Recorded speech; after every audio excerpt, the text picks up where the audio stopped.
If you want to prevent people from downloading your videos on X, formerly known as Twitter, this quick tutorial will show you exactly where to go in your account settings. This is a simple privacy adjustment that can help give you more control over your content and reduce unwanted downloading or sharing.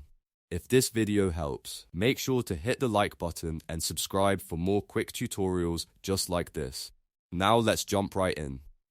First, open x.com or the X app and make sure you're signed in to the account you want to protect.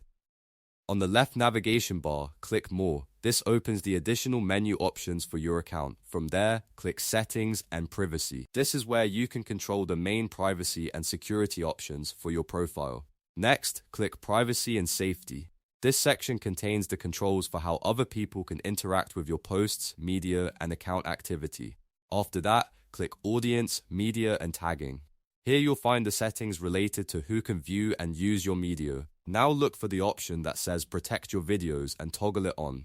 Once this setting is enabled, it helps prevent others from downloading your videos from your posts. It's a simple switch, but it can make a big difference if you want more privacy around your content. After turning it on, your change should be saved automatically, and you're done. That's how you prevent downloading of your videos on X or Twitter in just a few clicks. If this guide was helpful, please like this video, subscribe to the channel, and turn on notifications so you never miss the next quick tech tutorial.